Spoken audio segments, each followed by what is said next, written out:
Hello everyone, and welcome back.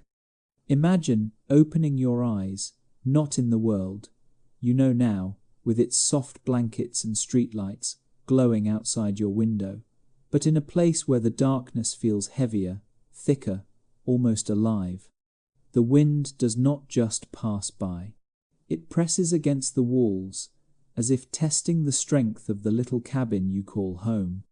There are no cars, no buzzing phones, no distant hum of city life, and just silence, deep, expectant silence. And in that silence, every sound matters. That is the world we are stepping into tonight, the world of the American frontier in the year 1770, where a boy named Lewis Wetzel was growing up long before he became a name whispered in stories and legends. Welcome back, everyone. And if you are joining for the first time, I am glad you are here. Because this story is not just about a historical figure, it is about what a harsh environment can do to a human being from the very first days of their life. Lewis Wetzel was born in 1763 to a German father and a Flemish Huguenot mother. His parents had already crossed oceans in search of a future, but the future they found was not gentle. By the time Lewis was 7, his family decided to move toward the western edge of Virginia colony, settling near Wheeling Creek. Today, that move would take a few hours by car. In 1770, it was a journey into the unknown, a place where there were no guarantees, no established towns, no laws to protect you, and no second chances if you made the wrong decision. When the Wetzels arrived, what greeted them was not a community, it was wilderness. A clearing carved from dense forest, a scattering of log cabins, a world that felt both hopeful and threatening. Try to picture that first moment from the eyes of a 7-year-old. You climb down from the wagon, and instead of houses, you see towering trees that seem to swallow the sky. Instead of sidewalks, you see tangled roots. Instead of neighbors, you hear birds you can't name and animals moving somewhere out of sight. There is no school, no roads, no shops, no safety net. Just raw land, harsh weather, and the promise that if you worked hard enough and were lucky enough, you might build a life. For young Lewis, this was not a temporary adventure. This was where he was going to grow up. And growing up here meant something different from anything we recognize as childhood today. The Wetzel family cabin was small, cramped, and built by hand. The walls were logs stacked and sealed with mud and moss. The floor was packed earth. The windows were sheets of oiled paper that let in a soft glow, not a clear view. The smell inside was a mix of wood smoke, damp air, and whatever food could be grown or hunted. Lewis would wake before dawn and lie still for a moment, listening. Listening was not optional. On the frontier, silence was not peaceful. It was a warning. You learned early that unusual sounds mattered. A footstep, a branch breaking, even an absence of birdsong. Everything communicated something, and children were expected to understand those messages almost as soon as they could walk. Chores began early. Fetching water from the creek was not a small task. It meant walking into the trees, watching for movement, staying alert. Gathering firewood meant stepping into areas where the forest swallowed sound. Forgetting to maintain the fire could mean freezing on a winter night. Even tending the small garden required looking up every few seconds, scanning the tree line, making sure nothing was approaching. To be a child on the frontier was not to play, it was to work, to watch, to learn. It was to grow up in an environment where your awareness was as important as your strength. What makes Lewis remarkable is how naturally he absorbed this world. He seemed to understand the language of the forest before he understood the language of books. While other children might relax during quiet moments, Lewis stayed alert. He watched how the adults moved, how his father loaded a rifle with steady hands, how his mother paused at the door before stepping outside, listening for anything unusual, how animals reacted moments before bad weather arrived, how the wind shifted when something or someone disturbed the air. These were not teachings you learned formally. They were lessons passed by watching, by surviving, by being present in every moment. And while children in the eastern towns were learning their letters, children like Lewis were learning to interpret tracks, hoof marks, footprints, the direction a blade of grass bent after being stepped on. While other children practiced arithmetic, frontier children practiced counting the steps it took to reach safety, the seconds it took to reload, the distance between one tree and another if they needed to hide. Even play was not really play. Throwing stones taught aim. Running through the woods taught speed and silence. Games of pretend often turned into practice for survival. By the age of 10, Lewis could move through the woods without snapping a twig. He could carry water quietly. He could handle a rifle with a steadiness unusual for someone so young. He was not extraordinary, yet not in the mythic way people would later remember him. But he was becoming something the frontier shaped with its own hands, a person who listened more than he spoke, who noticed everything, who moved cautiously even when nothing seemed wrong. Children who did not learn caution did not grow up. Lewis learned early. It is important to remember that the frontier was not empty land waiting to be claimed. The Ohio Valley was home to native nations who had lived there long before European settlers arrived.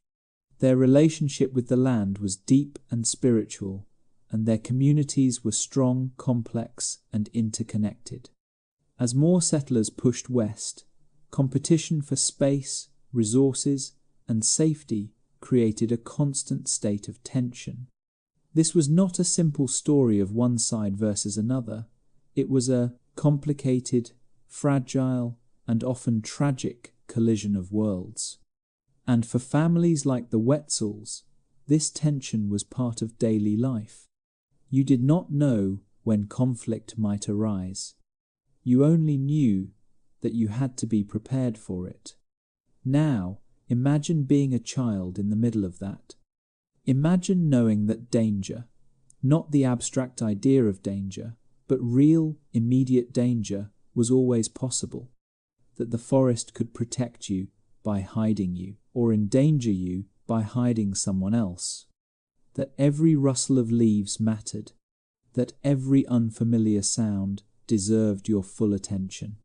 In that world, childhood innocence could not survive very long. Curiosity had to be balanced with caution. Freedom had to be balanced with fear. Lewis was not raised to be distrustful, but he was raised to be careful. There is a difference, and that difference shaped him. He did not grow up resenting the world around him. He grew up studying it. He grew up learning that the land could be generous if you respected it, and unforgiving if you did not. He grew up understanding that silence was a form of communication, that the wind carried warnings, and that survival was not something you earned once, it was something you earned every single day.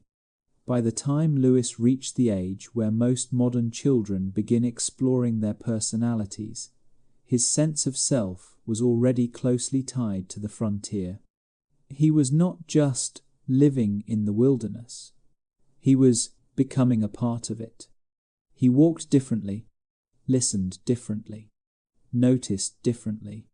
People later described him as someone who could disappear into the trees without effort, someone whose movements blended with nature itself. That was not magic. That was training born out of necessity. And so, before Lewis Wetzel became a name etched into the mythology of the American frontier, before he experienced the trauma that would change him forever, before he became the figure whose skill and actions would echo for generations, he was simply a boy shaped by his environment. A boy who learned to wake at the slightest sound. A boy who saw the world not as a place of comfort, but as a place of challenges waiting to be navigated. A boy growing up in a cabin where the walls shook in the wind and the forest offered both protection and danger. A boy who was learning, day by day, how to survive. Everything that would come later, the courage, the transformation, the choices that would define him, begins here, in this world of rough wooden walls and wind-filled nights. Before the legend, before the reputation, before the name Deathwind ever existed, there was just a child trying to make it through each day. A child shaped by silence, by hardship, and by a land that demanded more from its children than most of us will ever be asked to give. There are moments in a human life when the world stops feeling like a place you live in and becomes a place that remakes you.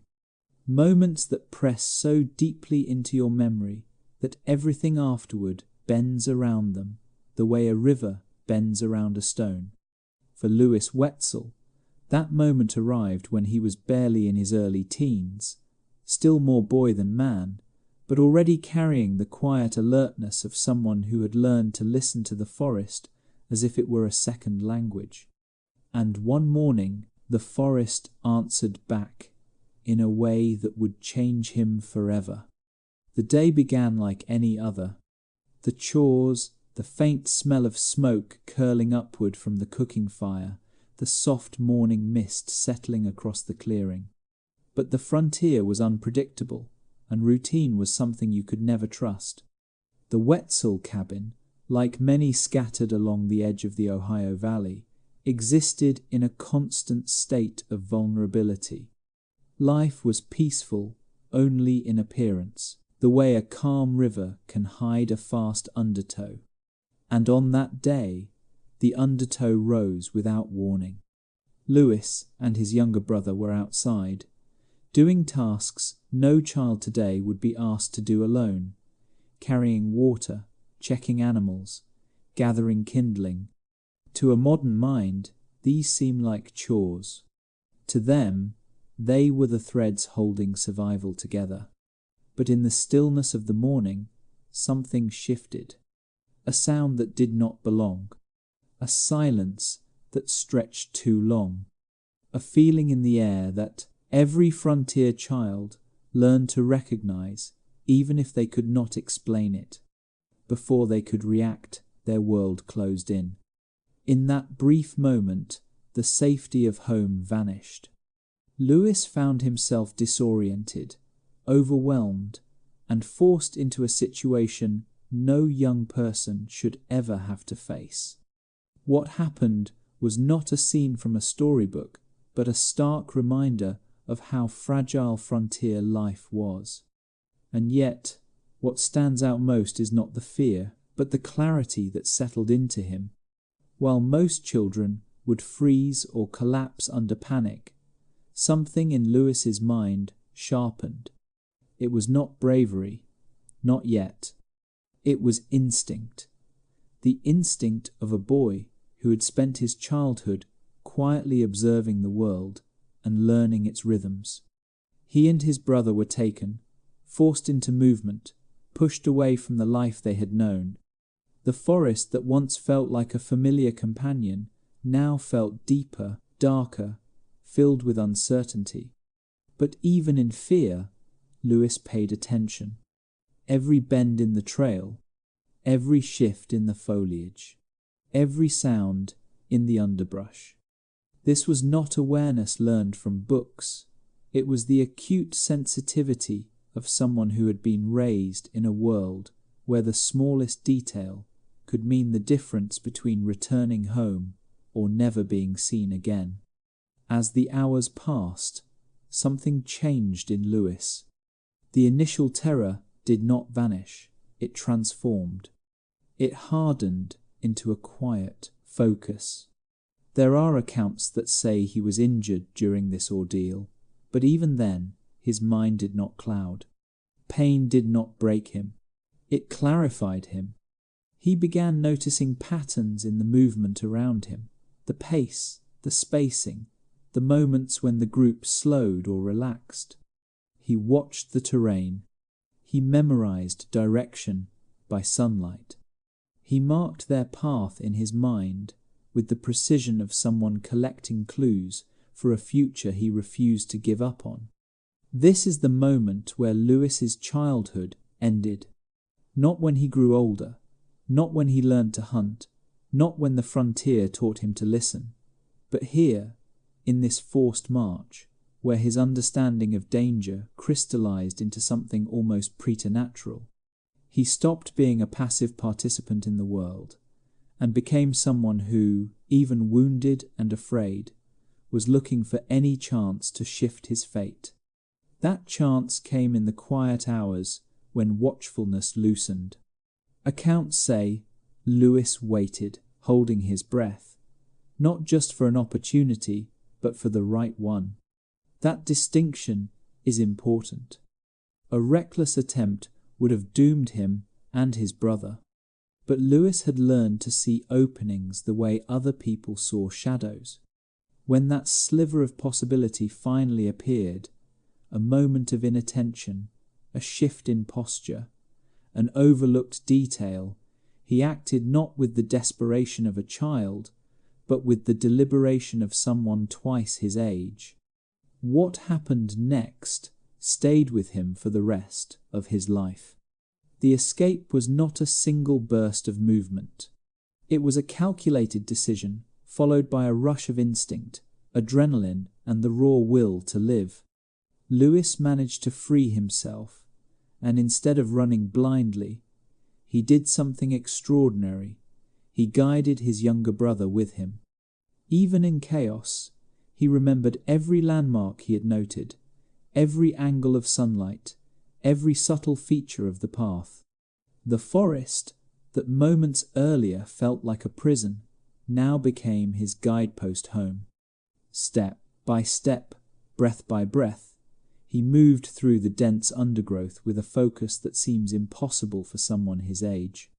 They were frightened, hurt, exhausted, but they pushed forward because Lewis refused to collapse into fear.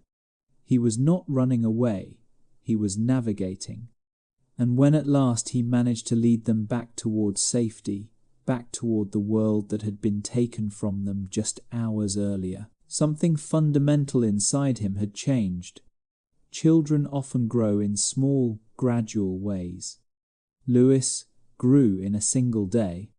This ordeal did not merely frighten him, it marked him. It carved into him a deep understanding of vulnerability, loss, and the unpredictable nature of the frontier. But at the same time, it unlocked something powerful, an unshakable determination, a heightened awareness, and a sense of responsibility far beyond his age.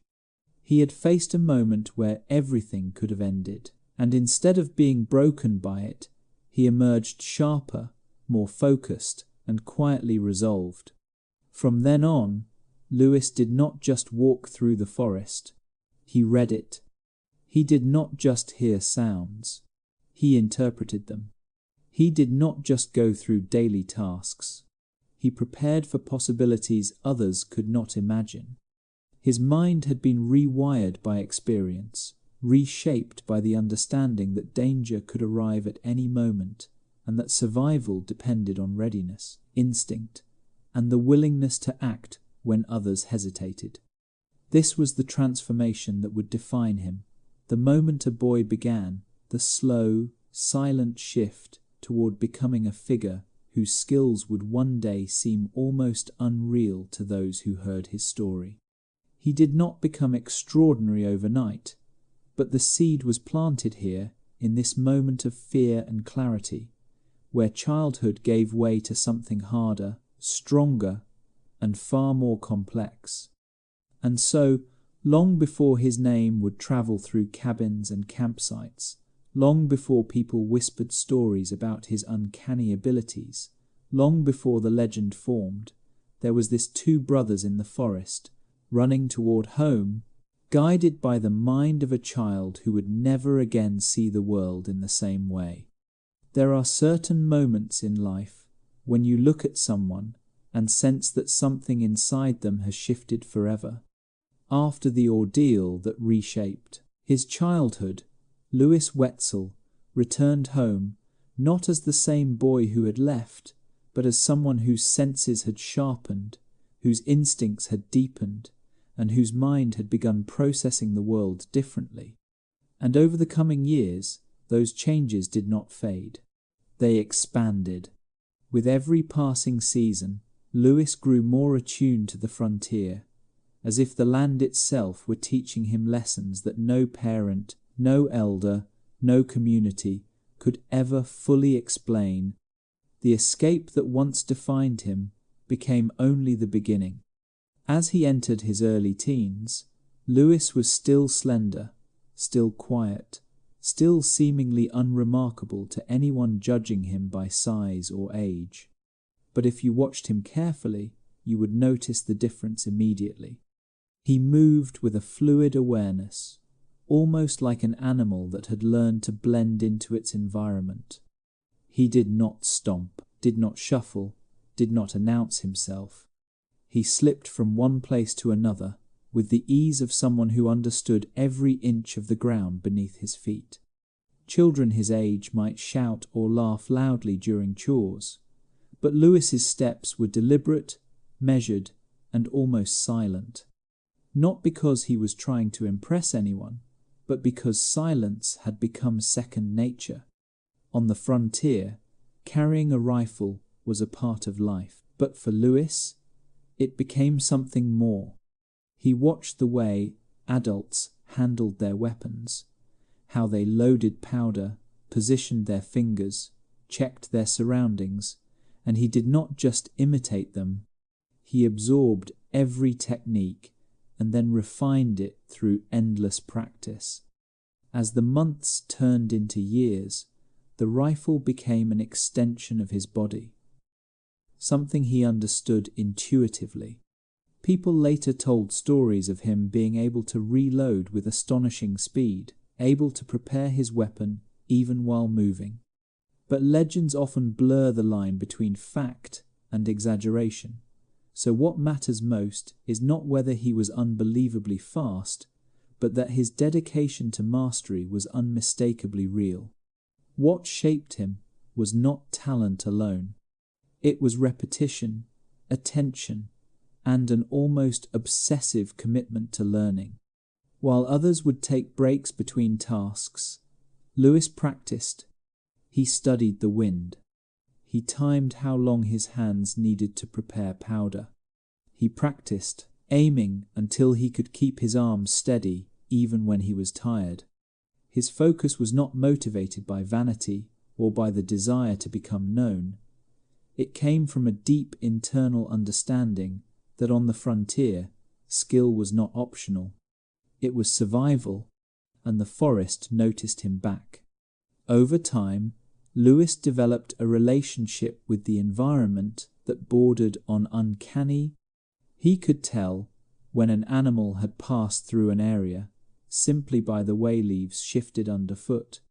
He could understand when the storm was approaching not from the clouds above, but from the subtle behavior of the birds. He learned where the ground was soft, where it was firm, where each type of tree cast its shadow, and how long those shadows lingered. These were not magical abilities. They were the result of living in a world where observation was not a hobby, but a way of staying alive. Even adults began to notice. Hunters who had spent decades in the woods found themselves quietly impressed by the precision of this young teenager. Neighbors who once saw him as just another family's son began paying attention when he walked into a clearing, when he paused to look at the tree line, or when he pointed out a detail they had missed. His reputation did not grow because he talked. It grew because he observed. That quiet presence became part of his identity. Lewis did not seek attention, but he did not hide from responsibility either. He was the one who noticed when livestock grew restless. He was the one who sensed when the forest felt wrong, a word frontier families used when they could not articulate unease. Lewis never claimed to see danger before others did, but time and time again his instincts proved painfully accurate. And on a frontier where unpredictability was constant, people learned to trust those instincts. But what truly separates Lewis from others of his generation was his growing ability to read movement. Not just footprints in the mud, but the way branches bent, the way grass leaned, the way silence stretched. He could retrace steps by studying disturbances, so subtle most people would walk over them without noticing. It was not about being smarter than everyone else. It was about seeing what others did not think to see. And as he grew, the forest stopped being frightening and became something like a partner. Each path, each ridge, each clearing became familiar territory, mapped not on paper, but in his memory. He remembered where the creek bent, where the slope dipped, where the soil darkened after rain. The land was not just something he crossed, it was something he understood intimately. By his mid-teens, the transformation was clear. He was not just a capable young man. He was becoming something rare on the frontier, someone whose abilities were shaped from equal parts necessity, trauma, discipline, and intuition. There were moments when even adults relied on him, not because of his age, but because of his insight. He had become a quiet pillar within a world that rewarded alertness over strength, precision over bravado. But the most striking part of Lewis's growth was not physical, it was internal. He developed a sense of responsibility far beyond what most people his age experienced. He felt protective of his family. He paid attention to the vulnerable corners of MNT, their cabin, the shifting patterns around their clearing, the nights that felt too quiet. This was not fear, it was awareness elevated to a lifestyle. And with each passing season, his skills did not just keep him safe, they shaped the way others saw him. In time, stories began to circulate, not dramatic tales, but subtle acknowledgements of his growing capability. Someone would mention how he tracked an animal farther than expected. Someone else would recall how he knew a storm was coming before any signs were visible. Another would remark on how calming it felt to have Lewis nearby during difficult moments, because he seemed to know what was happening even when no one else did. No one knew then what he would eventually become. No one knew the future challenges he would face or the decisions that would shape his complicated legacy. But they all recognized that something extraordinary was forming within him. A foundation built from observation, instinct, endurance, and quiet confidence. A combination rare enough to stand out even in a landscape filled with hard-won skill. And so, as Lewis entered late adolescence, the boy who once ran through the forest in fear was becoming a young man who could navigate it with purpose. The land had shaped him, tested him, and taught him. And though no one could predict the paths he would take later, anyone who watched him in these years could sense that he was becoming something more than just a frontier youth. He was becoming someone who moved through the world with intention, someone who belonged to the wilderness as much as he belonged to his family, someone whose quiet strength would one day be remembered long after he was gone. This was the beginning of the legend, not the myths, not the exaggerated tales, but the real foundation, a young man mastering his environment, sharpening his skills, and slowly stepping into a role that would define the rest of his life. As Lewis Wetzel moved further into his teenage years, the frontier around him was changing in ways that were both subtle and unmistakable. Settlements were growing, families were arriving, cabins multiplied along the river valleys, but none of this meant stability. In truth, the Ohio Valley remained one of the most unsettled regions in North America. Tension lived in the soil itself, in the air, in the rhythm of every day. And Lewis, shaped by early trauma and sharpened by years of relentless practice, found himself carrying a sense of responsibility far heavier than most young men his age. Life in this region was defined by constant uncertainty. The Ohio Valley was a contested homeland, full of overlapping claims, misunderstandings, competing needs, and wounded trust. For native nations, Shawnee, Delaware, Wyandot, and others, this was ancestral land. For incoming settlers, it was land they had been told could be built into a future. These mismatched realities created a fragile equilibrium where suspicion simmered and fear lived just beneath the surface of everyday routines. And while adults debated boundaries and treaties, the frontier itself rarely paused to acknowledge those discussions. Lewis had already experienced firsthand how quickly danger could rise, how fast a peaceful morning could collapse into chaos. That memory lived inside him like a quiet flame, and as he grew stronger, quicker, and more capable, he found himself stepping into a role that he never asked for but felt obligated to fill, a watchman of his community. This was not about seeking confrontation. It was about living in a world where danger was not abstract. It was immediate. Settlers would sometimes wake to missing horses or livestock. Smoke would appear in the distance, with no explanation. Tracks would be found near the edges of clearings. But the most unsettling moments were the quiet ones, when nothing visible happened, yet the air felt heavy, charged, almost waiting. On those days, people looked to Lewis, not because of his age, but because of his intuition. He was the one who noticed when the forest felt off.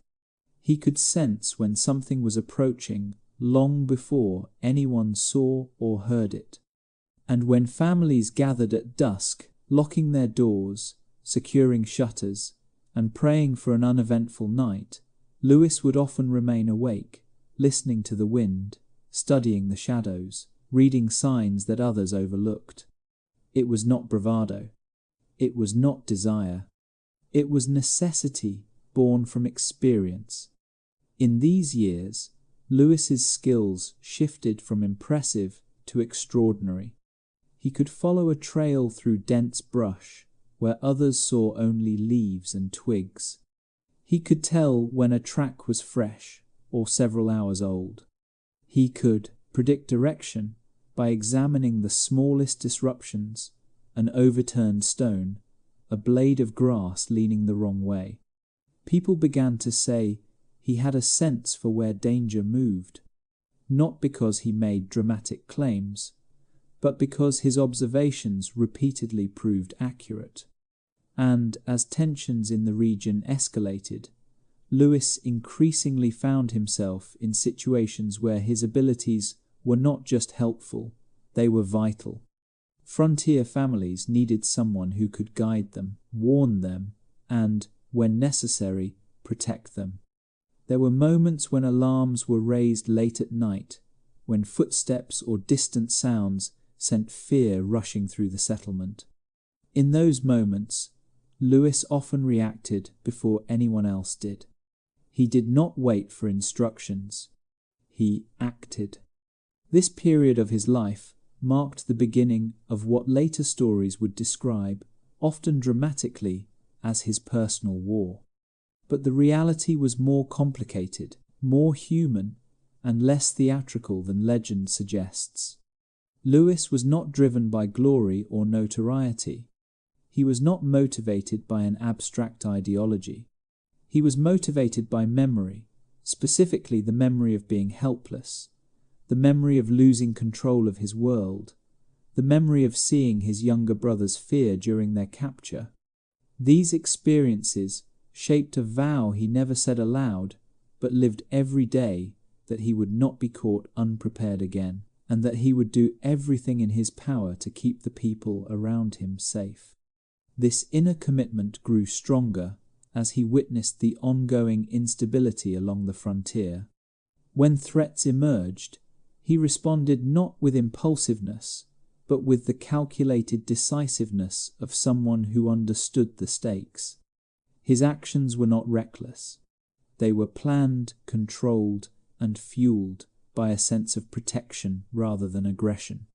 To many settlers, he became a symbol of confidence, someone who could navigate uncertainty and provide reassurance in times of fear. Yet behind that confidence was a young man carrying the weight of a region's anxieties. Every time he followed tracks into the forest, every time he guided a neighbor home during suspicious activity, every time he stayed awake through the night listening for danger, he was acting from a place carved into him years earlier. He was not pursuing conflict. He was preventing it. He was not seeking danger. He was trying to stay ahead of it. And the forest, which once felt like a teacher, now became a testing ground. Lewis moved through it as if he belonged there, reading paths and patterns with an intuition that bordered on eerie. People would later recall how he could step into a quiet clearing, study the ground or the trees, and identify details no one else noticed. Some said he had an instinct for direction so strong it seemed unnatural. Others said his ability to predict danger bordered on premonition. But Lewis himself offered no mystical explanations. He simply paid attention deeply, consistently, and tirelessly. As months turned into years, his calm vigilance began to accumulate stories. He guided families through tense nights. He spotted trails that others overlooked. He intercepted dangers before they reached the settlement. These were not theatrical moments. They were quiet, deliberate ones. But on the frontier, quiet skill was often the only thing standing between safety and tragedy. In time, these experiences shaped his identity completely. The boy who once fled danger became the young man who confronted it, not out of anger, but out of a deep, unspoken understanding that someone had to be the one who noticed, the one who prepared, the one who stepped forward when the moment demanded it. And, because he had survived what he once endured, Lewis believed that responsibility fell naturally to him. This was the stage of his life where instinct evolved into purpose, where skill turned into duty, and where the seeds of legend quietly took root, not in grand battles or dramatic standoffs, but in the everyday acts of vigilance, awareness, and protection that defined life on the fragile borderlands of early America. The day that truly altered the course of Lewis Wetzel's life arrived with no warning. It was an ordinary spring, afternoon quiet, sunlit, the kind of day when chores felt lighter and the forest breeze carried the fresh scent of earth and new leaves. Lewis and his younger brother, Jacob, had been assigned one of the more tedious frontier responsibilities, watching the cornfield. It was the type of task children usually groaned about. But on the frontier, even something as simple as guarding crops came with an undercurrent of danger. To most settlers, the tree line beyond the fields was simply part of the landscape. But to Lewis, it was a living thing, something that breathed, shifted, and revealed clues to those who had the patience to look. His eyes were constantly scanning, evaluating patterns, checking for details that felt off. It was a habit learned from years of experience, sharpened by near misses and close calls. That afternoon, something caught his eye. A tiny glint, too quick to be an accident. Sunlight reflecting off metal. His body reacted before his mind fully processed the danger. He opened his mouth to warn Jacob, but the warning collided with the crack of a rifle. The pain hit him instantly, a burning, tearing force across his chest that knocked the air from his lungs. He collapsed, vision swimming, the world slowing into fragments of sound and colour. When he blinked his eyes open, 2 warriors were sprinting from the trees. One seized Jacob. The other grabbed Lewis by his hair, yanking him upward, ignoring his cry of pain. There was no dramatic fight, no last-minute intervention. The boys were taken quickly, efficiently, silently. Within minutes, the cornfield was empty again. No witnesses, no footprints, beyond the ones already being erased by the wind. The march that followed was brutal. Lewis was bleeding heavily, every step a burst of agony. But he knew the truth of frontier captives. Those who could not keep up did not survive long. So he gritted his teeth, forcing himself forward, each step powered by sheer will. Jacob, terrified, stayed as close as he could. They communicated only with glances and small gestures. Any sound risked punishment. Time lost meaning. The forest swallowed them. Day turned to night, night into day. For 2 full days, they marched deeper into territory, unfamiliar even to Lewis, and that alone was terrifying. The wilderness can feel endless, but there is a difference between being far from home and being taken beyond the reach of help. By the second night, their captors relaxed. The boys were young. They were wounded. They were deep in native territory. Escape, in the warriors' minds, was impossible. They laid down to sleep without tying the boys, believing fear alone would keep them frozen. But fear was not the only thing inside Lewis. Something else lived there, too, an instinct sharpened by survival, an inner compass that refused to break. As the warriors drifted into sleep, Lewis nudged Jacob gently. His brother's wide, frightened eyes reflected firelight. They both knew the risk. They also knew the alternative. The 2 boys moved silently, step by step, crawling first, then rising slowly. The night forest surrounded them, vast and unknowable. Running blind was suicide. Staying was death. Lewis made a decision that few people, child or adult, would ever consider. He hid Jacob in a hollow log and whispered, "Stay here. Do not move." Then he went back into the camp, back toward the men who had shot him, dragged him, and nearly broken him. It was not reckless bravery. It was necessity. Escape was not possible without tools, without shoes, without a weapon. Lewis slipped into the camp like a shadow, his heartbeat pounding so loudly he expected it to wake their captors. He moved from one sleeping figure to another, stealing moccasins, then water, then powder, then most dangerously a rifle. With each item he gathered, he became less of a victim and more of a survivor. When he returned to Jacob, the younger boy stared at the stolen rifle in disbelief.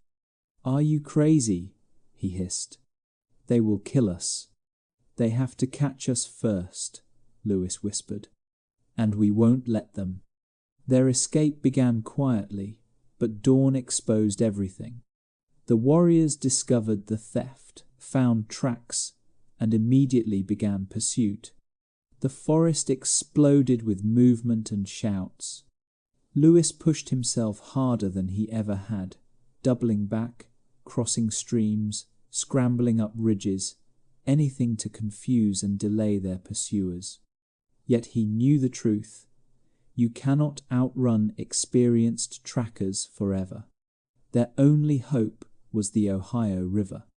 By late afternoon, its wide, fast-moving waters appeared between the trees. It was a terrifying sight, churning, powerful, deadly. Many bring different. Jacob stared at it with dread. "I can't swim that," he said. "We are not swimming," Lewis replied. "Help me." He gathered logs and vines, constructing a rough raft with the speed of desperation. It was crude, barely held together, but it might float long enough to carry them to the other side. Moments before the warriors reached the bank, the boys pushed off. The current took them immediately, spinning them into deeper water. Arrows flew. Shouts echoed. But the distance grew, the river widening between them and their pursuers. They reached the opposite shore, half drowned, shaking, exhausted, but alive. Miraculously alive. It was in those final gasping moments, lying on the muddy far bank, that something inside Lewis shifted permanently. He understood deeply, irrevocably, that he would never again allow himself or his loved ones to be hunted. That moment sharpened him into something harder, colder, relentless. It was the dividing line between the childhood threatened by violence and the adulthood shaped by a vow he would never break. Never be prey again. In the days that followed, as they limped toward home, Lewis carried more than wounds. He carried clarity, purpose, and a fire inside that would define him for the rest of his life. People would later ask what escaping felt like. And Lewis, already an adult in the eyes of a frontier that forced people to grow too quickly, would sometimes answer with a thin, unreadable smile. It felt like a beginning, and in many ways it was. By the time Lewis Wetzel reached his late teens, the boy who had once run barefoot through the cornfields was long gone. In his place stood someone. The frontier was beginning to whisper about a young man shaped by trauma, sharpened by necessity, and gifted with an uncanny instinct for survival. But legends are not created in a single moment. They form slowly, story by story, until the line between truth and myth blurs. Lewis did not seek fame. In fact, he avoided crowds, disliked attention, and rarely spoke unless needed. What made him unforgettable was not his words, but the way he moved through the world, silent, calculating, is watchful. He carried himself like someone who expected danger at every turn and was ready for it. By 1782, the American Revolution was winding down, but the Ohio frontier was more dangerous than ever. As armies clashed far to the east, the frontier became its own battleground. Raids increased. Settlers lived in constant fear, and young Lewis, now 19, was no longer simply another homesteader. He had become a weapon the frontier had crafted with its own brutal hands. One early incident accelerated his transformation from skilled woodsman to feared hunter. It began, innocently enough, with a horse. A settler named Thomas Mills approached Lewis outside Fort Wheeling, asking if he would help retrieve a valuable horse left near a remote spring 9 miles away. Mills talked casually, brushing off Lewis's warnings about recent sightings of warriors in the area. Some men on the frontier believed danger could be outsmarted by confidence alone. Mills was one of them. Lewis hesitated, reading the unease in the forest around them. Even the birds were quiet. Still, he finally agreed, but with a single condition. "If I say, 'Turn back,'" Lewis warned. "You turn back. No arguments." They rode out together, the silence thickening with every mile. To settlers, quiet meant peace. To Lewis, it meant trouble. As they neared the spring, he felt that familiar prickle on his neck, the same instinct that had saved him countless times since childhood. He raised a hand, signaling Mills to stop. There, tied to a tree, stood the horse, perfectly still, perfectly untouched. Too untouched. "It is a trap," Lewis said sharply. "Do not move." But men like Mills rarely believed danger until it was too late. He nudged his horse forward with a smile. "Nonsense. He is right there." The rifle shot shattered the clearing. Mills fell without a sound. In that split second, Lewis made a choice that defined him. He did not flee towards safety. He rode parallel to the tree line, drawing the attackers away from the fort. It was instinct, protect others first, even when it meant exposing himself. 4 warriors gave chase. The fastest was closing in, tomahawk raised. Lewis could hear his breathing, feel the thundering footsteps behind him. Without slowing his horse, he twisted, aimed, and fired. The warrior collapsed mid-stride. That alone would have earned him respect. But what happened next turned him into a legend. Still at a full gallop, Lewis began to reload. Frontier rifles were slow. Reloading required powder, patch, ball, ramming, priming, the kind of process men did, kneeling behind a tree, sweat dripping, heart pounding. Doing it on a running horse. No one did that. No one could. But Lewis had practiced since age 14. Miles of running, reloading, running again. Burning hands, bleeding fingers, powder burns on his skin. He would practice because he knew someday his life might depend on it. That day had arrived. With 3 pursuers still closing in, he loaded by muscle memory alone, pouring powder with his teeth, spitting a lead ball into the barrel, ramming it home while controlling his horse with his knees. The second attacker collided with him, nearly tearing away the rifle. In the struggle, Lewis jammed the muzzle under the man's chin and fired. 2 down. The remaining warriors hesitated just long enough. Lewis reloaded again.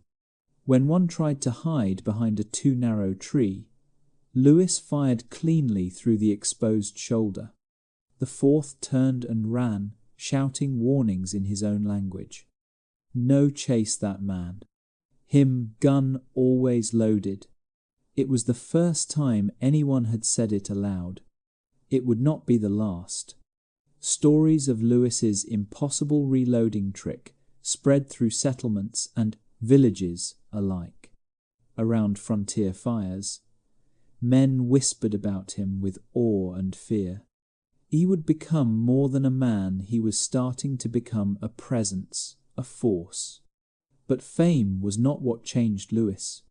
What changed him was the realization that he had crossed an invisible threshold.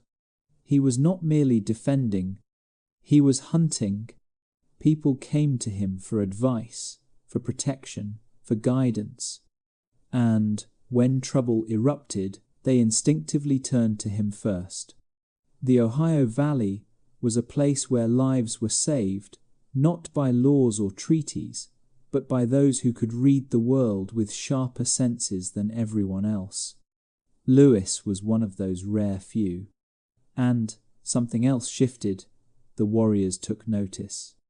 They began referring to him in hushed voices, giving him a name that held both fear and respect. Zika, Weakenha, Death Wind. The name travelled far across forests, rivers, and camps.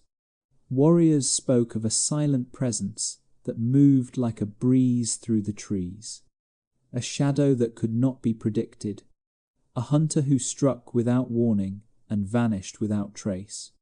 He appears like smoke, they said. He walks without sound. He leaves no trail. He kills with one shot. And while the stories grew, Lewis himself remained calm, reserved, almost indifferent. He never bragged, never embellished. If anything, he seemed haunted by the tales. One evening back at Fort Wheeling, an old hunter approached him quietly. "That trick of yours," the man said. "Reloading at a run. How'd you figure it?" Lewis stared into the fire, the flames reflecting in eyes that were older than his years. "Practice," he replied. "Every day since I was 14. The old man exhaled slowly. "Why push yourself that hard?" Lewis did not answer immediately. When he finally spoke, his voice was low. "Because someday my life would depend on it, and today it did." What he did not say, the part he kept locked deep inside, was that the obsession began the moment he escaped captivity, the moment he realized that survival was not about luck. It was about never being unprepared again. From that day onward, Lewis Wetzel carried more than a rifle. He carried a vow, a private promise forged from pain, sharpened by fear, and strengthened with every mile he ran through the forest. It was not vengeance alone that drove him. It was the refusal to ever again be helpless. His transformation into Death Wind did not happen with one victory or one ambush. It unfolded over years, each confrontation adding another layer to the legend. Every attack he thwarted, every settler he protected, every raid he tracked, fed into a growing myth that eventually eclipsed the man behind it. And the frontier, dangerous, chaotic, unforgiving, embraced the myth because it needed men like him. But living as a legend has a price, and Lewis would soon learn what it meant to be feared even by those he protected. As Lewis Wetzel's reputation grew across the frontier, something subtle but profound began to shift, not just in the way others saw him, but in the way he saw himself. Power on the frontier was not defined by laws or positions. It was defined by capability, awareness, the ability to act decisively when others froze. And Lewis possessed those qualities in ways few others did. But with that ability came a dangerous shadow, the creeping belief that he alone could determine what needed to be done. The Ohio Valley was a place where fear did not come in waves. It lived beneath the surface, always present, always waiting. Every cabin, every clearing, every river crossing was shaped by tension. Settlers feared raids. Native communities feared displacement. Both feared retaliation. And Lewis, carrying the scars of his own childhood ordeal, lived in a state of constant readiness, always bracing for the next danger long before it appeared. At first, his vigilance was protective, necessary, even noble. People trusted his judgment because it saved lives. When he said danger was near, they listened. When he pointed out a trail others missed, they followed. But as months turned into years, that trust hardened into something else: expectation, responsibility, pressure. Lewis became the one people turned to when fear rose, and fear on the frontier rose often. His instincts, honed through years of survival, were rarely wrong. But instincts, sharpened by trauma, can sometimes drift into overreacting, misreading, or preemptive action. And that is where the edges of Lewis's story begin to blur, the place where legend starts to overshadow the young man behind it. One of the earliest hints of this shift happened after a series of tense weeks at Wheeling. Tracks had been found near the creek, fresh ones. Livestock had gone missing. Children whispered about strange shapes near the tree line. Families slept with rifles at arm's reach. Everyone felt the tension thickening like storm clouds. Lewis interpreted the signs as preparation for trouble, and he might have been right. The frontier often worked that way. Danger seldom announced itself directly, but fear has a way of bending perception, especially when old wounds are involved. When a group of scouts approached the settlement under a white flag, young men from a nearby native community, hoping to exchange words and ease tensions, Lewis froze. The moment they crossed into view, his pulse spiked, his breathing slowed, his memories rose unbidden. For him, the sight of strangers approaching quietly, even peacefully, was not reassuring. It was reminiscent of the day he and Jacob were taken, when the forest had felt just as still, just as deceptively calm. Lewis did not fire. He was still capable of restraint then, but he stepped forward with a stiffness that made the scouts pause, then turn back, abandoning their attempt at communication. To the settlers, Lewis's reaction felt justified. To the scouts, it felt like a warning. This was the beginning of a dangerous feedback loop. Every tense encounter reinforced his belief that danger could hide behind gestures of goodwill. And every time danger did appear, as it inevitably did on the frontier, it reinforced the settlers' belief that Lewis was the only one who truly understood what was happening. Slowly, step by step, Lewis began to trust his instincts more than he trusted context. He began to see potential threats not as possibilities, but as certainties waiting to be triggered. And, because he had been proven right so many times before, no one questioned him when his decisions grew bolder. One evening, a rumor swept through the settlement. Warriors had been seen near the old creek ford. No one knew for sure if it was true. No one had seen them directly. But fear does not require proof. It only requires possibility. And possibility, combined with memory, was enough for Lewis. He slipped out of the settlement alone, moving through the trees like smoke, blending into the shadows with uncanny ease. Those who later learned he had gone out that night described it as inevitable. Lewis never waited for conflict to arrive. He always moved toward it. Hours later, he returned, silent as always. He did not brag. He did not tell stories. But the look in his eyes, a cold steadiness, a hint of calculation, told people enough. The rumor faded. So did the fear. And life went on. But something deeper was happening inside him. Nights like that fed the part of Lewis that believed he was personally responsible for the safety of the valley. A responsibility so heavy that it began to justify actions others might question. The most controversial moment of this transformation came during a fragile season of negotiations. American officers were attempting to establish peace treaties with nearby native nations. Delegates traveled long distances, risking the perilous frontier, hoping to establish some kind of stability. One of these delegates was a respected Seneca leader known as Tegunte, an older man, known for diplomacy, known for wanting peace. His arrival was meant to reduce violence reduce fear, reduce instability.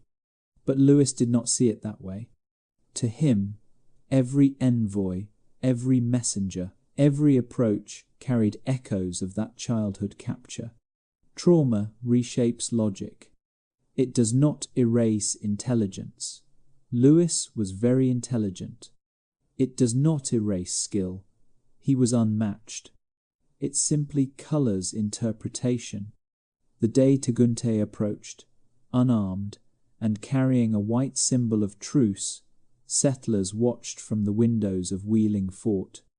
Some were hopeful, some skeptical, but Lewis stood still, studying the man with a stare that looked less like analysis and more like recognition of an old threat. Witnesses later said Lewis's body language shifted suddenly, as if something inside him snapped tight, like a string pulled too far. And in a flash, he moved. The rifle cracked. The envoy collapsed. The silence that followed was not relief. It was shock. Even those who viewed Lewis as a hero did not know how to justify what had just happened. Treaty negotiations were delicate. Peace was fragile. And the act he had just committed was not protection. It was not defense. It was something else, something shaped by the darker corners of trauma, fear, and personal belief. When officers tried to arrest him, settlers intervened. They hid him, protected him, justified him. They claimed he was acting in the community's best interest. They insisted the envoy might have been dishonest. Fear makes people defend the indefensible. Lewis himself did not offer excuses. He did not explain his motives. He simply disappeared into the forest, silent as ever, letting the land swallow him for days before returning, as though nothing unusual had occurred. That moment marked a turning point. It did not instantly turn Lewis into an outlaw. Far from it. Many still praised him. Many still trusted him. But the myth and the man were becoming dangerously intertwined. The more the frontier feared danger, the more they relied on Lewis. The more they relied on him, the more he acted without question. And the more he acted, the more they feared losing him. He had become the region's most effective protector, and also its most unpredictable force. It was in this space, between fear and dependence, that the legend of Deathwind grew into something larger than life. And it was here, too, where Lewis's path began to diverge from the world he thought he was defending. Because once a man becomes a symbol, it becomes harder for him to remain human. For most of his youth, Lewis Wetzel had moved through a world that demanded constant attention, constant motion, and constant adaptation. The forests were endless, the rivers wild, and the boundaries between communities undefined. The frontier was not just a place, it was a condition, a way of life, a constant negotiation between danger and survival. In that world, Lewis's rare instincts, heightened senses, and unshakable vigilance made him indispensable. He was a product of chaos, and in chaos he thrived. But no frontier stays wild forever. As the 1,780 seconds became the 1,790 seconds, the Ohio Valley began to change, small at first, then unmistakable. Cabins became villages. Villages became towns. More families poured westward each year, bringing wagons, livestock, schools, churches, mills, and most importantly, expectations of peace. The thick forests that once stretched endlessly were cut back for fields. The trails Lewis knew, like the back of his hand, became roads. Rivers that once felt remote now saw traffic and commerce. Civilization was coming. and with it came laws, treaties, boundaries, courts, and official systems that had never existed in Lewis's world. Systems that did not bend to instinct or personal judgment. Systems that demanded patience, negotiation, and restraint qualities he had never been asked to develop. For the first time in his life, Lewis found that the skills that once made him vital were no longer welcomed with the same gratitude. The world he had protected was moving on without him. The tension became clear during the period when American officers, intent on stabilizing the region, began negotiating formal treaties with native nations. The hope was to reduce violence, create predictable borders, and bring a kind of order the frontier had never known. To many settlers, this was a relief. To many native communities, it was a fraught compromise. But to Lewis Wetzel, it was something far more complicated, a world being reorganized by rules he did not trust.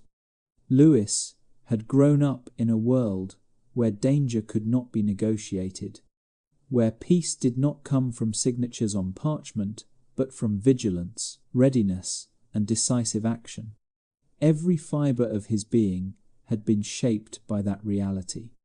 So when officials insisted that settlers lower their weapons, restrict scouting, and honour delicate truces, Lewis struggled in ways he rarely admitted aloud. He understood danger too intimately to believe it could be solved through paperwork, and he had lived through too much trauma to trust symbols of peace after seeing how quickly they could be shattered. At the same time, the growing settlements began to develop their own sense of security, a sense that did not rely on one man's instincts. Families now had militia posts to support them, organized patrols, and easier access to supplies. The burden that Lewis had carried for years was suddenly dispersed among many shoulders. Ironically, this shift meant to ease life for everyone left Lewis restless. It was not that he wanted conflict. If anything, he wanted safety more than anyone. But safety delivered through laws and treaties felt fragile to him. Artificial. He trusted what he could see, hear, and sense, not what distant officials promised on paper. And as peace took root, something else happened. The sense of purpose that had once driven him began to fade. It did not happen overnight. It happened in small ways, a patrol he was no longer needed for, a warning people dismissed as an overreaction, an official telling him to stand down because negotiations were underway. Each time, Lewis felt the ground shift beneath him a little more. The adrenaline, the instinctual clarity, the sense of being the one who kept danger at bay, all of it slowly dissolved into a world that no longer needed a lone sentinel watching the tree line. People did not fear him, at least not yet. They simply did not understand him. They did not understand the restlessness that made him pace the edges of settlements, even on calm nights. They did not understand the sleeplessness, the way he never truly relaxed, the way his instincts refused to turn off just because someone in a faraway office said the region was now secure. They did not understand that a mind shaped by survival does not simply unlearn survival the moment peace is declared. And so, Lewis began to drift. He walked longer trails into the woods, avoiding crowds, keeping distance from the growing towns.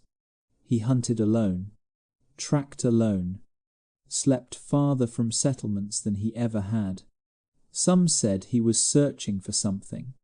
Others said he was trying to escape something. The truth, perhaps, was that he was caught between worlds, the world that had created him and the world that no longer required him. In quieter moments, he returned to Wheeling, but he did so like a ghost moving through familiar ruins.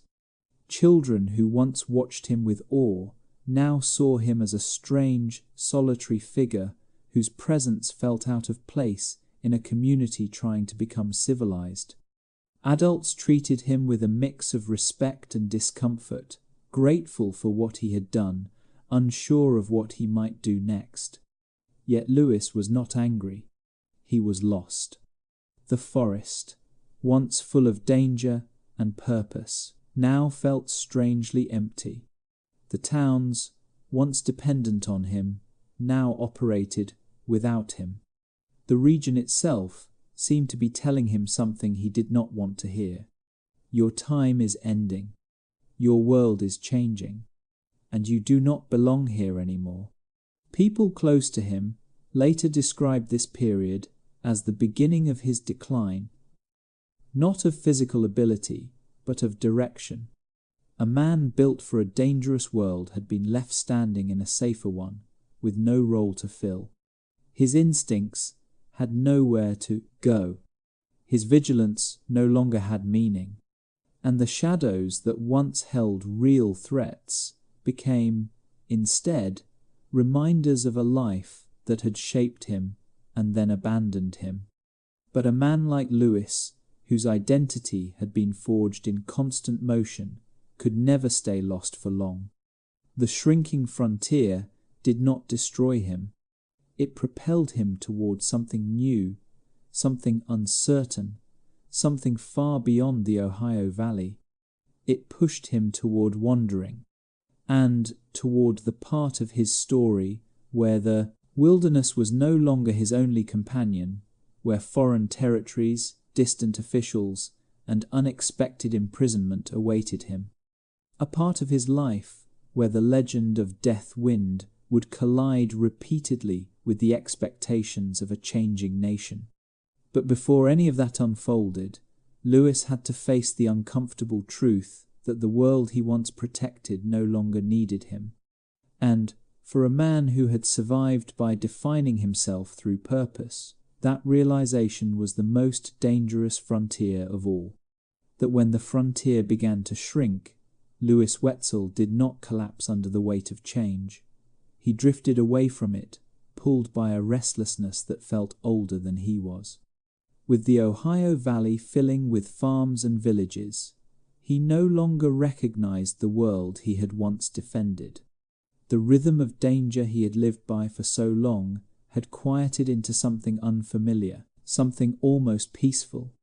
But peace was not a language.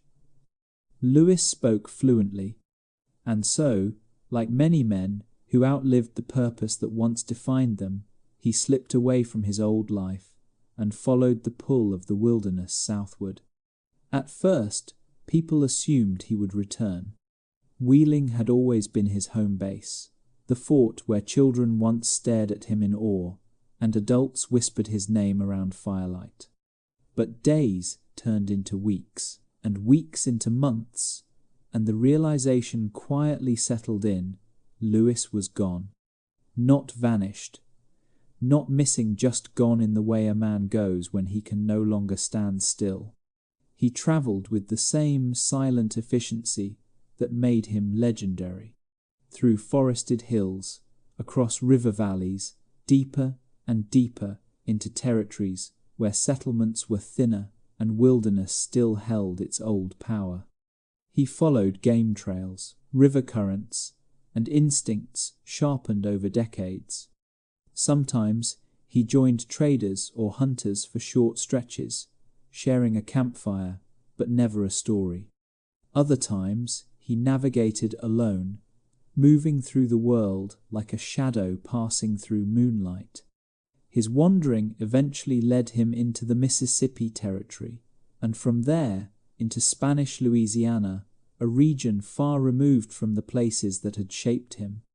Cities, like Natchez and New Orleans, were nothing like the forests he understood. They hummed with noise and commerce, full of people who did not know his name, did not whisper legends about the death wind, did not see him as a symbol of danger or salvation. And for a while, he found comfort in that anonymity. He could walk through a marketplace without feeling the weight of expectation. He could sit in a tavern without someone asking him to track danger through the woods. But Lewis was still Lewis. Even in unfamiliar lands, he could not turn off the instincts that had kept him alive since childhood. He remained alert, cautious, guarded. He slept lightly. He watched shadows in doorways. He noticed details others ignored: who entered a room, who left too quickly, who carried tension in their posture. Cities may have replaced forests, but danger still lived everywhere. It simply changed its clothing. He found occasional work as a scout, a guide, or a courier. Spanish officials recognized his skill immediately. Men who moved quietly through contested lands had value, whether their reputation was saintly or stained. And in that era, borders were flexible, alliances shifting, loyalties complicated. The Spanish were always searching for men who could patrol wilderness paths, ferry messages, or monitor activity along river routes. Lewis accepted these jobs, not out of loyalty to any flag, but because the work gave structure to wandering. It gave him a task, a direction, a reason to move, and movement had always been his refuge. But while his skills impressed Spanish authorities, his disposition unsettled them. Lewis carried an air of unpredictability, not dangerous in the ordinary sense, but unpredictable in the way a storm is unpredictable. Quiet most of the time, but capable of sudden decisive action if provoked. Officials valued his abilities, but they never fully trusted him, and perhaps they were right to hesitate. Lewis's presence in Spanish territory was complicated by rumors drifting south from the Ohio Valley. Stories of his vigilantism, his refusal to respect certain treaties, the tense moments he had caused between American officials and native envoys. Rumors stick easily to men like Lewis, men who move between worlds without belonging to any, and eventually those whispers reached the wrong ears.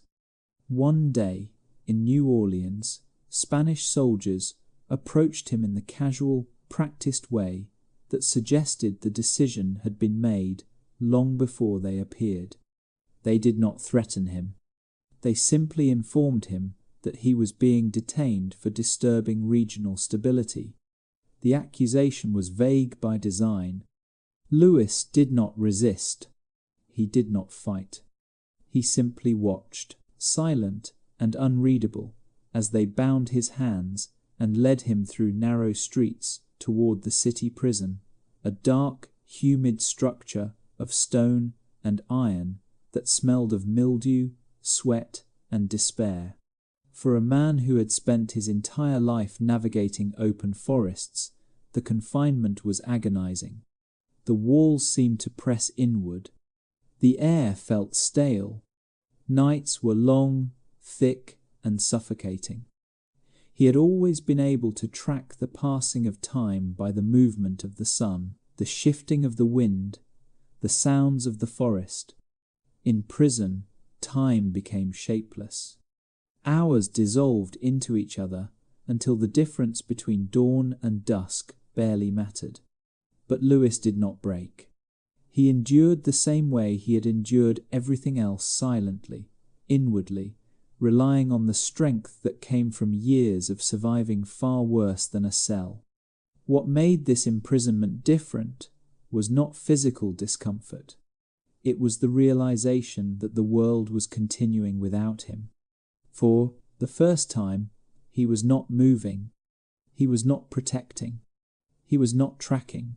He was simply waiting, and that was a new kind of torment. Word of his imprisonment eventually reached American officials, who saw strategic advantage in having him freed. After months of negotiations and political pressure, the Spanish reluctantly released him. When Lewis stepped out of prison, blinking into the Louisiana sun, his body was leaner, but his spirit was unchanged. He did not express gratitude. He did not express anger. He simply walked away, back into the wilderness, back into motion. But the world he returned to was not the same. The frontier had shrunk even further. Settlements had grown. Roads stretched where forest trails once wound. The space for men like Lewis, men shaped by danger, men comfortable in uncertainty, was growing narrower. He carried on, drifting through Mississippi and Louisiana, living on the edges of society, part scout, part wanderer, part relic of a world fading into memory. Some say he felt strangely at peace in this liminal state. Others say the wandering only deepened his loneliness. Perhaps both were true. The truth is simple. Lewis Wetzel survived every environment except one, a world that no longer had room for him. And as the years passed, even the wilderness he loved could no longer protect him from what came next: age, illness, and the slow decline of a man whose entire life had depended on speed, sharpness, and vigilance. By the early 1800s, the world that had once shaped Lewis Wetzel had almost completely disappeared. The great forests of his youth had thinned. Roads connected settlements that once stood isolated and vulnerable. Treaties fragile, imperfect, often contested, drew boundaries where before there had only been wilderness. The frontier that had raised him, tested him, wounded him, and defined him was vanishing, replaced by something more structured, more stable, and far less familiar. And Lewis, who had once moved through the wild like a creature born of it, found himself slowly coming undone. For most of his life, Lewis had been defined by motion. He walked more miles than most men rode. He slept outdoors more nights than he slept under a roof. His lungs were filled with a lifetime of cold air, smoke, river mist, and gunpowder. His body bore scars that stretched across his skin like road maps of battles and narrow escapes. He had outrun enemies, raced storms, survived hunger, exposure, and wounds that would have ended other men. But even the strongest bodies carry limits, and Lewis had pushed his past those limits too many times. People close to him later said that Lewis began to slow down in ways he could not explain. At first, it was subtle, a stiffness in the knees, a shortening of breath after long walks, a fatigue that clung to him even after rest. These were small signs, but to a man who had built his identity on sharpness and endurance, they were deeply unsettling. The wilderness had always been his sanctuary, but now even simple trails left him winded. The rivers he once swam across now looked wider, colder, heavier. He was not just aging, he was losing the abilities that had anchored him to the world. His mind remained sharp, but the body that had once acted with precision no longer responded with the same certainty. The steady hands that had loaded a rifle at full sprint now trembled occasionally. His vision blurred during long hunts. His hearing, once so tuned to the sounds of danger, began to dull around the edges. And slowly, the truth settled in. This was not a temporary weakness. This was the beginning of an irreversible decline.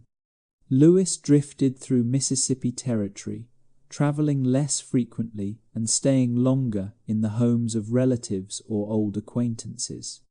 He was still polite, still quiet, still respectful. But there was a heaviness to him now, an acknowledgement that the world was moving faster than he could keep up. The land that had once been his partner now felt like a test he could no longer pass.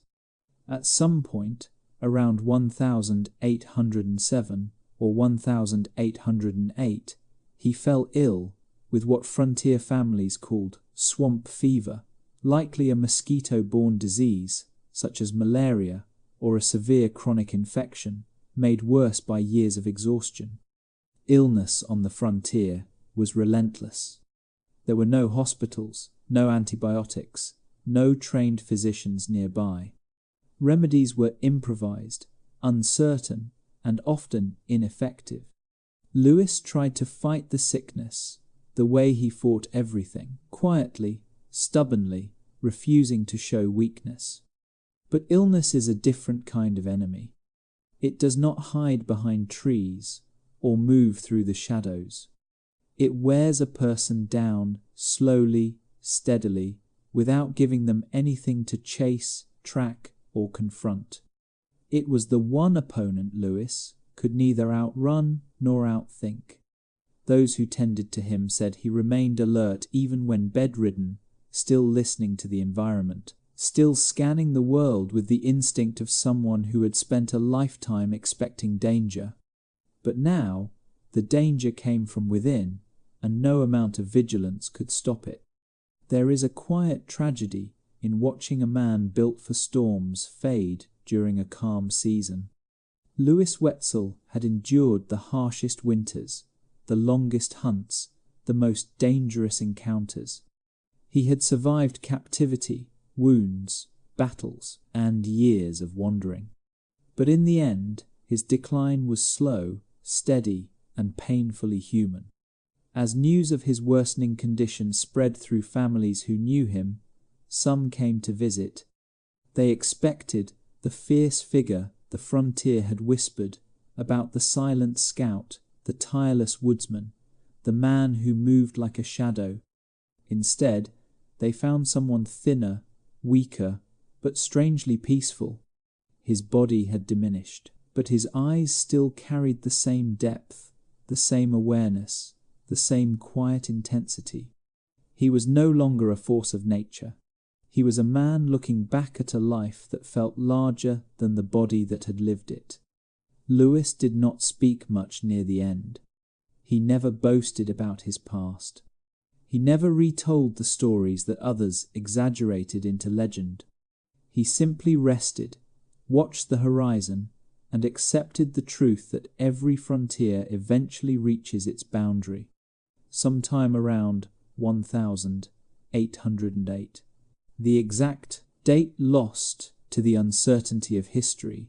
Lewis Wetzel died quietly, far from the forests he once ruled, far from the settlements that once relied on him, far from the rivers and ridges where he had earned his name. His final moments were not marked by drama or heroism. They were marked by stillness, and in a way, that stillness was fitting. For a man who had spent his entire life reacting to danger, his final breath came in a moment of peace. News of his death travelled slowly. The frontier was large, communication slow, and memories easily distorted. Some refused to believe he was gone, insisting he had moved farther west, beyond the reach of civilization, into lands where the wilderness still existed the way it once had in his youth.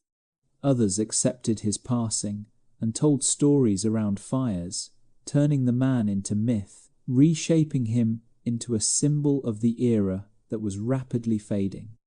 The truth is that Lewis Wetzel left the world the same way he moved through it, quietly, without ceremony, without explanation. He had been shaped by the land and, in the end, returned to it not as a legend, but as a man who lived intensely, fought fiercely, and then simply stopped. And yet, even as he disappeared from the world physically, the memory of him continued to ripple across the frontier he once protected. Every forest trail, every bend in the Ohio River, every quiet clearing carried echoes of the shadow that once slipped through them silently. He was gone, but the legend of Deathwind was only beginning to grow. History rarely leaves behind simple stories. The deeper you look into any life, especially a life carved out on the shifting edge of the American frontier, the more it resists neat categories. And few figures from that era embody this complexity more than Lewis Wetzel. Long after his death, long after the Ohio Valley transformed from wilderness to farmland, from isolated cabins to organized towns, people continued to argue about who he was. A hero, a necessary defender, a dangerous vigilante, a traumatized survivor shaped by circumstances no modern world could fully understand. Or perhaps a combination of all these things at once. As the frontier faded, the memory of Lewis did not fade with it. Instead, it fractured into different interpretations depending on who was telling the story. Among many settlers and early American writers, Lewis Wetzel became a near-mythic figure, the embodiment of frontier, toughness, independence, and resilience. They described him as a protector, a guardian who stood between families and danger at a time when there were no official forces to rely on. For them, he represented courage shaped by hardship, a man who refused to let fear dictate the fate of his community. They praised his unmatched tracking skills, his uncanny awareness, his refusal to surrender, and the sense of security he brought to vulnerable settlements. These accounts painted him as a necessary force in a brutal landscape, someone who stepped into the role that neither armies nor governments were prepared to fill. They emphasized the dangers, settlers faced real dangers, and argued that men like Lewis were essential for the survival of early frontier communities. But for native historians, descendants, and modern scholars studying the era through a different lens, Lewis represents something far more complicated. In their narratives, the frontier was not an empty wilderness, but a homeland, one that was gradually encroached upon, negotiated away, or violently taken. And in that context, Lewis Wetzel's actions were not simply protective. They were part of a larger, tragic cycle of retaliation, fear, misunderstanding, and escalating violence. From this perspective, Lewis was not just a product of the frontier, he perpetuated the frontier's most destructive patterns. His inability to distinguish between peaceful envoys and potential threats, his refusal to trust diplomacy, and his readiness to take preemptive action all contributed to tensions that might otherwise have eased. They see him as a man whose trauma guided his decisions more than reason, a man who acted from fear as often as from purpose. And then there is another perspective, one offered by more recent historians who study trauma, environment, and the psychology of survival. They look at Lewis neither as a hero nor a villain, but as a human being shaped by experiences few of us could endure. They note that he was captured as a child, wounded, forced to confront mortality long before he understood adulthood. They observe that he lived his formative years in a world where danger lurked behind every tree, where families vanished overnight, where the difference between safety and disaster often came down to seconds. From this vantage point, Lewis becomes something else entirely, a young man forged by extreme conditions, driven not by hatred but by hypervigilance, an instinct so deeply embedded that it overshadowed every attempt at peace. They also note how profoundly the era itself influenced him.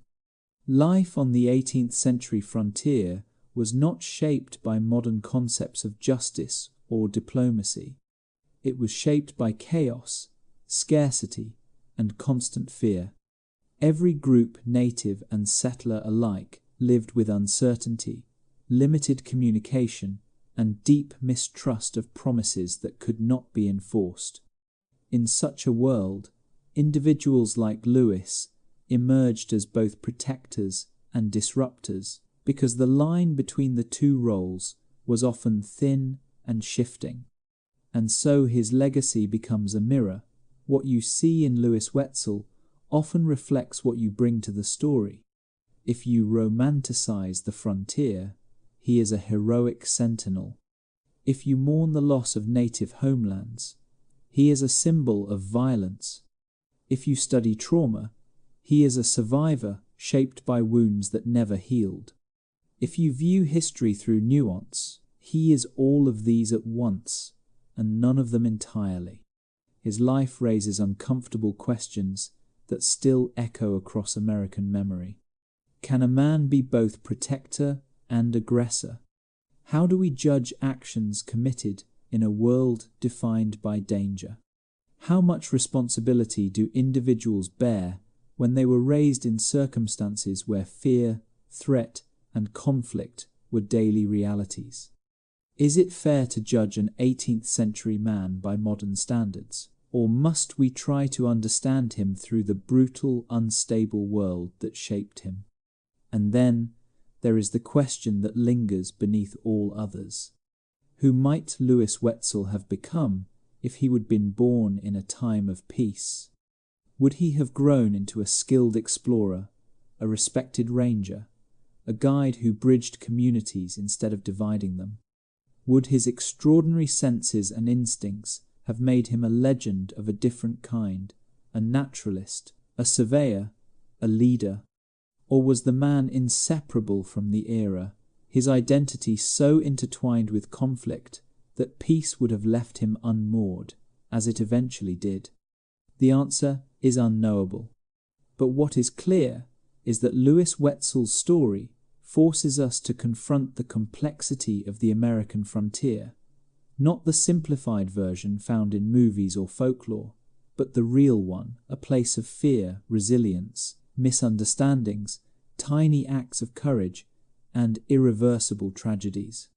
His life cannot be flattened into slogan or legend. It was messy, raw, and deeply human. And maybe that is why people still debate him. Lewis Wetzel is a reminder that history is not made of heroes and villains, but of ordinary people caught in extraordinary circumstances. People shaped by environment, trauma, belief, and the desperate desire to protect what they love. People whose actions can be both necessary and destructive. People who carry wounds long after the world around them has forgotten the cause. In the end, Lewis Wetzel's legacy is not a neat story. It is a fractured reflection of a fractured era, and the debate surrounding him is part of the history he left behind. Long after Lewis Wetzel's body was buried or lost, depending on which version of the story you believe, the man did not disappear. If anything, he grew. Not in flesh, not in presence, but in narrative, in memory, in folklore. The frontier that once shaped him was fading, but the stories people told about him were just beginning to take on a life of their own. And as decades passed, those stories hardened into something almost supernatural, something larger than the man who once walked quietly along the Ohio River's edge. Early settlers remembered him with near reverent awe. They told his story to children as they sat around fireplaces, the shadows from the flames dancing on cabin walls. They spoke of his uncanny awareness, his ability to move without sound, his talent for appearing out of nowhere when danger threatened.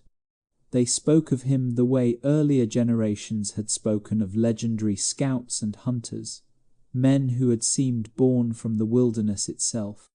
By the mid-1800s, as the frontier evolved into farmland and growing towns, American writers began turning Lewis into a kind of folk hero. They romanticized him, smoothing the sharp edges, ignoring the complexities, portraying him as a symbol of rugged independence, frontier justice, and the unstoppable will of early settlers. In these versions, The darker parts of his story, the fear-driven decisions, the moral ambiguities, the controversial acts, were softened or erased entirely. He became more myth than man, a figure who embodied the nostalgia of a world that had already vanished. But myths are selective. They highlight what is easy to admire and bury what is uncomfortable. As the 20th century arrived, historians began revisiting the frontier with new eyes. They saw beyond romanticized tales. They examined documents, first-hand accounts, tribal histories, and the broader context of the era. And in doing so, they rediscovered a Lewis Wetzel who was far more complicated, a man who did not fit neatly into the role of fearless hero or heartless villain. They found a man shaped by trauma long before he was old enough to understand it. A man whose early years taught him that danger was not an abstract possibility, but a constant presence.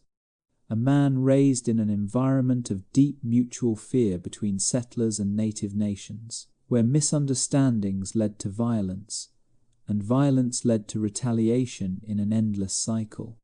Through this lens, Lewis becomes neither a monster nor a savior. He becomes a survivor, one forged in a crucible of fear, instability, and uncertainty. A man whose life was spent attempting to control a world that had once taken everything from him. A man whose skills, sharpened by necessity, eventually carried him beyond the boundaries of the world that birthed him. In many ways, the reassessment of Lewis Wetzel mirrors a larger reassessment of the American frontier itself. Historians today recognize that the frontier was not a blank slate, not an empty land waiting for settlement, but a contested space filled with cultures, histories, and lives long before Europeans arrived. They understand that both settlers and native nations acted from fear, misunderstanding, and survival, each trying to protect what they believed was theirs. Within that complex reality, Lewis Wetzel becomes a figure who reflects the contradictions of the era. His actions, once celebrated without question, are now examined with nuance. His violence is understood in the context of the trauma he carried and the fear that shaped every aspect of his life. His courage is recognized, but so is the damage it caused. His loyalty to his community is acknowledged, but so is the cost of that loyalty. And yet, even with these reassessments, Lewis still captivates. There is something almost magnetic about him, about the idea of a man who could read the forest like a book, who lived by instincts so sharp they bordered on otherworldly, who carried an entire region's fear on his shoulders and refused to look away. His life forces us to confront the uncomfortable truth that human beings can be both protectors and destroyers, shaped by forces larger than themselves. In the last few decades, writers, filmmakers, and historians have returned to Lewis Wetzel, not to glorify him, but to understand him. They dig into court records, oral histories, old letters, and newspaper accounts. They walk the trails he once walked, trace the rivers he once crossed, stand in the ruins of forts where he once kept watch. And in doing so, they find a man who was, above all else, a reflection of his time, a time defined by fear, resilience, uncertainty, and change.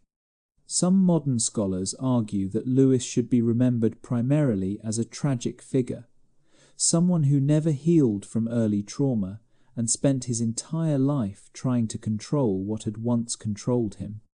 Others believe he should be seen as a complex hero, someone who faced danger most men would never dare approach, and did everything in his power to keep his community alive. And some argue that he belongs in neither category, that he is someone who must be understood, not labelled. And maybe that is the most honest way to remember him. Because the truth is that Lewis Wetzel was not a symbol. He was not a myth. He was not a one-dimensional frontier warrior. He was a man shaped by childhood wounds, hardened by necessity, made fierce by trauma, guided by instincts that refused to shut off even when the world no longer needed them. In the end, his story does not offer easy lessons. It offers questions. Questions about survival, about trauma, about fear, about the cost of living in a world where danger and protection are often indistinguishable, about how people carry wounds forward in ways that shape not just their lives, but the lives of everyone around them. Today, when you walk through the Ohio Valley, through quiet parks, along paved roads, beside rivers that once carried rafts and canoes, it is almost impossible to imagine the world Lewis knew. The forest is thinner, the danger gone, the urgency faded. But if you listen carefully, if you let yourself picture the wilderness as it once was, you might feel a faint echo of the shadow that once moved through these lands silently, tirelessly, relentlessly. Lewis Wetzel is gone, but the questions his life raises, the uncomfortable, important, deeply human questions, still linger like the last whisper of wind moving through the trees. And so, when we look back at the life of Lewis Wetzel, we are not just revisiting the story of a frontier scout.